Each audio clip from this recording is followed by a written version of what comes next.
नमस्कार, स्वागत है आपका मेरे YouTube चैनल में। तो आज बात एक ऐसे डाकू की जिसने मध्य प्रदेश और उत्तर प्रदेश की पुलिस को पूरे 32 सालों तक गुमराह किया और इस दौरान उत्तर प्रदेश सरकार 100 करोड़ रुपए भी खर्च करती है, लेकिन फिर भी डाकू का कहीं अता पता नहीं चलता। इस डाकू की जड़ें चंबल से मिलती हैं। चंबल वही इलाका है जो डाकुओं के लिए जाना जाता है, ऐसे डाकुओं के लिए जो घोड़े पर चढ़कर के डकैती नहीं करते थे बल्कि बंदूक के जोर पर डकैती करते थे। जी, हम बात कर रहे हैं उत्तर प्रदेश और मध्य प्रदेश के सबसे खूंखार डाकू ददुआ की, जिसको मारने में पुलिस ने आखिरकार 2007 में कामयाबी हासिल की, लेकिन 32 सालों तक इस डाकू ने दोनों प्रदेशों की पुलिस की नाक पर दम कर लिया था। इसके आतंक का राज शुरू होता है अर्ली 90s से। उस जमाने में यह एक छोटा किसान हुआ करता था, लेकिन जैसा कि अक्सर गांव में होता है कि जो रसूखदार लोग होते हैं वो अपना दबदबा चलाते हैं और ज़मीनी विवाद की वजह से इसके पिता का कत्ल कर दिया जाता है। खबरें ये भी हैं कि इसके पिता को कत्ल करने के पहले उसको पूरे गांव में नंगा घुमाया गया और उसके बाद कुल्हाड़ी से कत्ल कर दिया गया। ददुआ जो एक सिंपल किसान था, जब उसको इस बारे में पता चलता है तो वह आग बबूला हो उठता है और वह अपने पिता की हत्या का बदला लेना चाहता है और कहते हैं कि वह कसम खाता है कि वो जब तक बदला नहीं ले लेगा तब तक वह चैन से नहीं बैठेगा। और अगले ही दिन वह उस व्यक्ति के घर में जाता है और 8 लोगों की हत्या कर देता है। यहीं से शुरू होता है ददुआ के जुर्म की कहानी और वहां से होते हुए वह सीधे बीहड़ों में चला जाता है और एक नए गैंग को बनाता है जिस गैंग का नाम रखा जाता है ददुआ गिरोह। और इसके बाद शुरू होता है मौत का तांडव।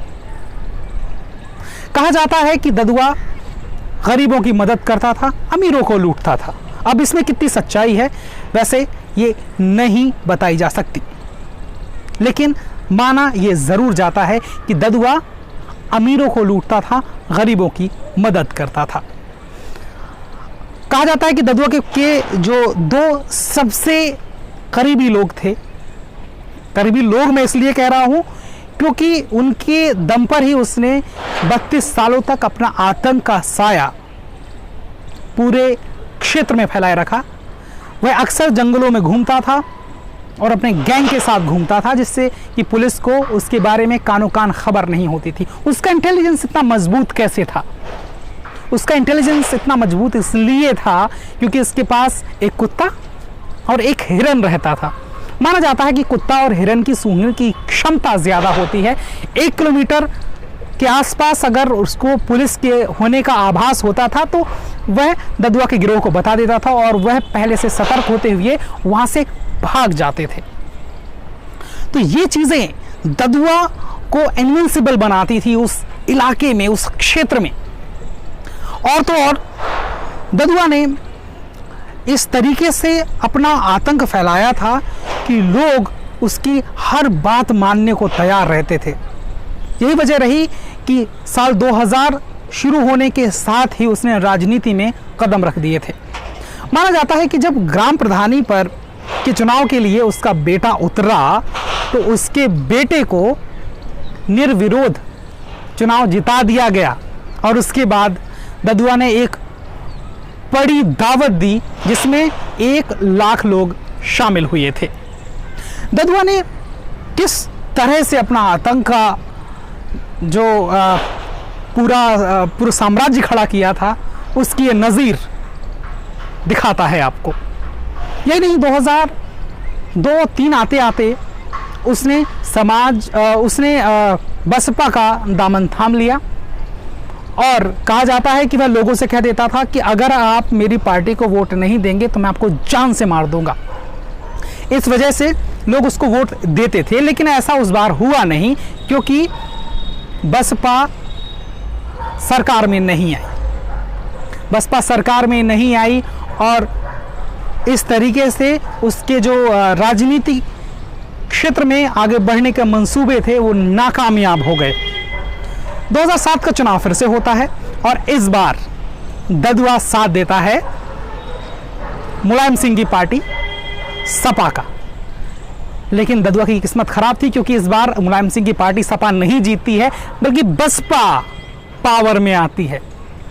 ये बात उसको अच्छी नहीं लगती है और वह उन लोगों का कत्लेआम करता है जिन्होंने उसके कहने पर वोट नहीं दिया। ये बात जब मुख्यमंत्री मायावती को पता चलती है तो उनके ऊपर दबाव बढ़ता है कि कैसे ददुआ को कंट्रोल में लाया जाए, और ददुआ के खिलाफ मायावती एक नया ऑपरेशन लॉन्च करवाती हैं जो एसटीएफ के संरक्षण में किया जाता है, और शुरू होता है ददुआ को ढूंढने का कार्यक्रम। ददुआ को कहते हैं कि 3 महीने के अंतर्गत ढूंढा जाता है और मार दिया जाता है और इस आतंक के सरगना का वहीं खात्मा हो जाता है। यानी 32 साल बाद आखिरकार उत्तर प्रदेश को एक ऐसे डाकू से छुटकारा मिल जाता है जिसने शासन और प्रशासन की नाक पर दम कर रखा था। आज भी ददुआ के बेटे, ददुआ के भाई भारतीय राजनीति में सक्रिय हैं। हाल ही में ददुआ का बेटा खजुराहो लोकसभा से लोकसभा का चुनाव लड़ा था, लेकिन उसे जीत नहीं मिली थी, और उनके भाई भी महोबा विधानसभा और लोकसभा से चुनाव लड़ चुके हैं। तो ये रही कहानी ददुआ की। अगले एपिसोड में किसी नई कहानी के साथ आऊँगा और इसी दिलचस्पी से सुनाने की आपको कोशिश करूँगा। तब तक के लिए आप मुझे इजाज़त दीजिए। नमस्कार।